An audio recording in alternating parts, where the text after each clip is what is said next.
사주 전체를 보는 연습을 한번 먼저 보여드리고, 사실 여기에는요 왕초보기 때문에 갑을병 정도 모르는 사람들도 많이 오셨어요. 근데 제 강의는 1년을 배워도 3년을 배워도 아무것도 몰라도 재밌게 할 수 있는 그런 매력이 있어요. 한번 빠져보세요. 자, 요거 한 번만 보여드릴게요.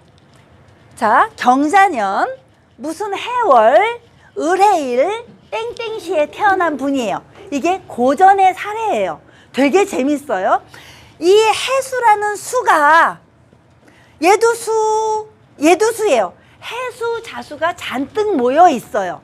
이거 묘미만 알려드릴게요. 해수 자수가 잔뜩 모여 있는데 얘가 태어났는데, 태어나 봤더니 자, 이게 연월일시란 말이에요.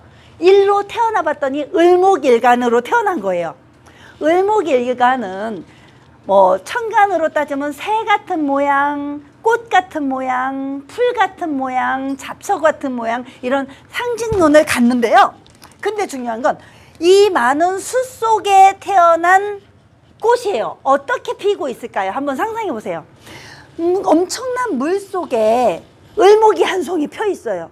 뭐죠? 연꽃 같죠. 연꽃의 물상이잖아요. 근데 그걸 자, 물에 둥둥 떠다니는 꽃이라고 생각하면 돼요. 그러면 부평초 알아요? 부평초? 의지할 곳이 없겠죠. 어딘가 매달려 있을 수가 없잖아요. 부평초처럼 떠다니는 인생을 살게 되더래요. 그래서 옛날에 왜 어떤 TV에 가서 보면 이 사람 사주 딱 하나 내밀었는데 이 사람 거지팔자군 이렇게 말하고 그러잖아요. 그런 대표적인 사례를 하나 제가 뽑아온 거예요.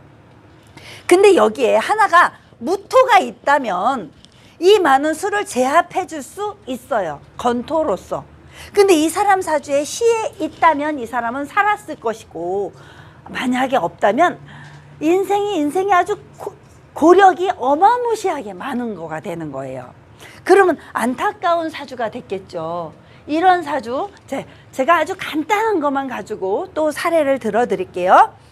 자, 그러면 경금은 좋은 역할을 했을까요? 얘가 사주에 병이에요. 병을 주었어. 내 사주에. 뭐가? 수가. 왜? 수가 너무 많아서. 그래서 수생목이 너무 많이 된 사주는 이것도 인성과다거든요. 이것도 인성이 너무 많아서 병이 된 거예요. 근데 그런 경우에는 부모님 있죠. 어머님, 특히 어머님이 나에게 무진장 잘해주고 싶어 해요. 제가 알고 있는 인성과다 사주 중에 한 분이 누구냐면, 여러분들 시인이라고 아세요? 20대에 이미 서울대 나와서 국문학과 나와서 엄청난 유명한 시인이 된 분이세요. 이분도 인성과다 사주예요. 인성과다 사주들은 공부를 굉장히 열심히 평생 하게 돼요. 평생 하게 되는데 이 수의 기운이 수생목을 하니까 계속 떠밀고 밀어버리는 거예요. 자, 부모님이 좋은 역할을 하려고 막 하다 보니까 이 꽃은 둥둥 떠다니 어디로 갈지 길을 잃어버리는 거예요. 그럴 때 내 자식의 사주가 만약에 그렇다면 빨리 부모님이 다른 방향을 설정해주는 연습을 하셔야 돼요. 그러면 사주를 알아야 돼요? 몰라야 돼요? 사주에 내 아이의 사주만 알아도 이게 운명을 바꿀 수 있는 힘이 있더라는 거예요. 그때 이럴 때 남편을 어떤 남편을 만나면 좋을까요? 무토 같은 남편을 만나면 좋다는 거예요. 무술일주 어때요? 딱 좋겠다요. 그죠? 무진일주는 약간 습기가 너무 강해서 진해 원진을 주네요. 안 되겠네요. 무진일주는 빼고 뭐 그렇게 가면 돼요. 그래서 결혼을 할 때 굉장히 궁합을 보잖아요. 누구나 다. 아니 반만 그렇게 볼 때 그런 경우도 꼭 나에게 필요한 오행을 갖춘 사람을 만나야 된다. 이런 얘기를 해드리려고 이걸 했고요. 자, 요거 한 번만 보세요. 똑같은 을해일주예요. 이 사람도 을해일주고 이 사람도 을해일주인데 이 사람은 해자축 수국을 딱 이루었어요. 수에 국을 이루어버린 거예요. 태어나 봤더니 나의 나와바리가 물바다에 있는 거예요. 근데 다행히 이 사람은 얘는 금생수를 해서 구신이 됐어. 귀신도 아니고 구신이 병을 더 키워준 게 된 거예요. 근데 이 사람은 목생화를 주었어. 수생목, 목생화. 이 사람이 만약에 잘만 풀렸잖아요. 그러면 인성을 받아서 내가 말로 써먹는 이런 일을 해야 돼요. 직업을 그렇게 가지 않으면요, 이 사람은 어떻게 살았더라냐면, 이게 고전에 나온 사례인데요. 남편이 있어요. 자, 남편은 분명히 있어요. 있는데 남편이 출근하고 난 다음에 몸팔러 나갔던 여자의 사주였대요. 근데 이 사주가 대운이 잘 흘러갔다면 교사로 갈 수도 있는, 여기에 또 시지의 이 화의 기운이 목과 함께 왔으면, 왜? 목이 너무 약하면 안 되잖아요. 목과 화가 같이 왔으면 수생목, 목생화, 이래서 내가 배운 걸 써먹는 교사, 교수 사주가 될 수 있는 거예요. 그래서 내 사주에 뭐 어떤 글자가 더 많이 포진되어 있는지를 꼭 보시는 거예요. 그러면 자, 그 글자가 있으면 그게 나에게 병이 돼요. 그럼 뭐가 와야 돼요? 걔를 이제 제압해주는 그런 게 와야 돼요. 그것만 찾아도 사주의 반은 성공이에요. 아셨죠? 자, 그 다음에 요 사주를 한번 볼게요. 임술일주예요. 자, 임수라는 그 상징은요, 큰 바다를 의미해요.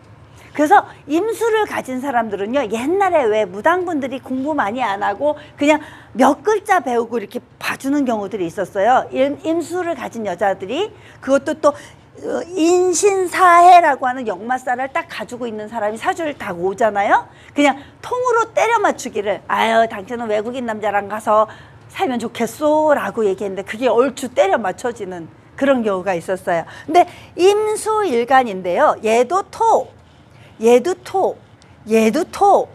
자, 수가 저 해수에 뿌리는 있어요. 근데 금생수를 받아서 막 신약하지도 중화지기를 이룰 수 있는 그런 사주였는데요. 토가 너무 많아요. 토가 많다는 건 뭘까요? 토가 너무 많다는 건 토국수라고 해요. 이걸 관성이라고 해요. 자, 이 사주는요, 고전에서 나쁜 사례만 뽑아온 건데요. 관성이 너무 많으면 관다신약이 돼요. 관다신약. 내가 약해지는 거예요. 근데 이 사람은 뿌리가 있어서 참 다행인데요. 일부 종사를 할 수가 없어요. 관이 너무 많은 사람들은 일부 종사를 할 수가 없어요. 이 여자분은 굉장히 아마 자기 자신은 생각도 깊고 지혜롭고 괜찮은 분이었을 거예요. 근데 남자들이 가만히를 안 두는 거예요. 자기는 그러고 싶은 생각이 전혀 없는 사람인데도 이 사주에 따라 그렇게 막 변하더라고요. 그래서 이분은 일부 종사를 못하고 몇 번, 한 3-4번 이렇게 남자를 만나게 될 수밖에 없는 그런 관다신약의 사주를 보게 됐어요. 이분은 목이에요. 자, 을목일주가 굉장히 많은데요. 목이 목생화로 가요. 목생화, 목생화, 목생화, 목생화. 얘 밑 속에도 정월기가 들어있으니까 고지에 빠졌다 이렇게 말해요. 근데 화가 너무 많으니까 목은, 자, 나는 요만하게 피어난 꽃인데요. 내 줄기는 요만해요. 근데 화가 꽃이거든요. 목생화, 목생화, 목생화 했으니까 얘는 가분수처럼 보이는 거예요. 그러니까 삶이 어떨까요? 얘는 신약한데 굉장히 이걸 신약하다고 해요. 신약한데 꽃을 너무 많이 피우려니까 자기 중심이 없어지는 그런 사주가 되는 거예요. 자, 지금 여기까지만 본 것만으로도 아, 사주가 대충 어떻게 원국을 보면 되겠구나라는 느낌은 오지 않나요? 전체적인 느낌은 오게 될 거예요. 또 하나, 얘는 갑술일주인데요. 갑목이라는 애가 무토, 무진. 얘는 갑술의 무진에 이렇게 다 토거든요. 큰 산의 토예요. 큰 산에 토 우두머리 하나가 있는 거예요. 그래서 갑목은 자기가 굉장한 큰 우두머리인지 알고 사는데 얘는 목국토를 하고 싶어 해요. 이게 제다신약이라고 해요. 제다신약. 왜? 이 많은 토를 갑목 혼자서 감당을 할 수가 없는 거예요. 그러니까 산은 한 설악산이 몇 개가 이렇게 봉우리가 있는데 자기가 혼자밖에 없는 거예요. 외로운 사주가 될 수밖에 없겠죠. 그런 사주에 오행을 잘 이해만 해도 여러분들이 오행으로 기초는 다 확인할 수 있는 그런 시간을 만들어 드릴 거예요. 그러려면 얘를 이해하려면 사주 원국을 뽑는 법을 배워야겠죠. 지금부터 그럼 그 시간을 만들어 보겠습니다.